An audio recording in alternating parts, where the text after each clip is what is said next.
باپ کہہ رہا ہے بیٹا میں نے خواب دیکھا ہے، میں تجھے ذبح کر رہا ہوں، فانظر ماذا ترى، تو بتا تیری کیا رائے ہے؟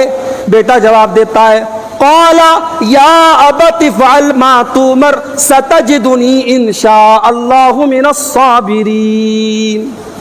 بیٹا کہتا ابا جان آپ کو جو حکم ملا ہے آپ کر ڈالیے، اگر اللہ نے چاہا تو آپ مجھے صبر کرنے والا پائیں گے۔ علامہ اقبال کہتے ہیں یہ فیضان نظر تھا یا کہ مکتب کی کرامت تھی، سکھائے کس نے اسماعیل کو آداب فرزندی۔ اسماعیل کو یہ آداب کس نے سکھائے؟ کون سے اسکول میں پڑھا، کون سے مدرسے میں پڑھا؟ میرے بھائیوں یہ آداب سکھائے تو ان کی ماں ہاجرہ نے۔ آج اس امت کو ہاجرہ کے جیسی ماں کی ضرورت ہے۔ اللہ کی قسم اگر ہاجرہ کے جیسی مائیں پیدا ہو جائیں تو یہ نوجوان نسل اسماعیل کی جیسی ہو سکتی ہے۔ مسئلہ یہ ہے آج ہاجرہ کے جیسی عورتیں نہیں ہیں میرے بھائی۔ ابراہیم کی زندگی سے ایک سبق یہ بھی ملا، اور یہ آخری بات بیان کر کے بات ختم کر رہا ہوں، کہ اپنی اولاد کی روزی روٹی کے ساتھ، ان کی دنیا کے ساتھ، ان کے مستقبل کے ساتھ، ان کی آخرت کی بھی فکر کرو، ان کی جنت اور جہنم کی بھی فکر کرو۔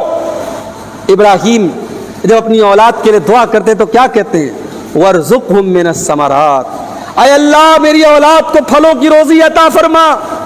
اپنی اولاد کی روزی روٹی کے لیے دعا کرتے ہیں، لیکن ساتھ میں ایک دعا اور کرتے ہیں، رب اجعلنی مقیم الصلاۃ ومن ذریتی، اے اللہ تو مجھے بھی نماز کا پابند بنا، اور اے اللہ میری اولاد کو بھی نماز کا پابند بنا۔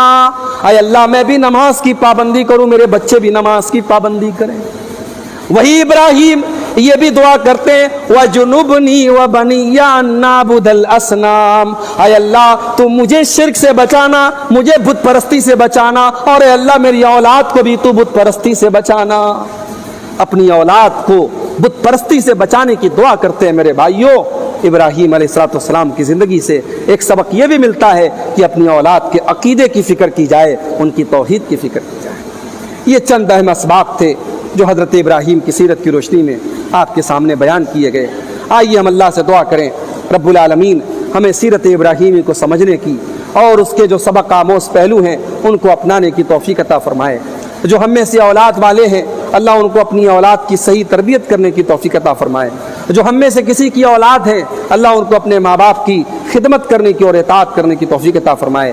رب العالمین ہمیں امن و چین اور سکون کے ساتھ اپنا دوسرا تہوار عید الاضحیٰ منانے کی توفیق عطا فرمائے۔ اللہ سارے ملک کے مسلمانوں کو امن چین اور سکون کے ساتھ یہ تہوار منانے کی توفیق عطا فرمائے۔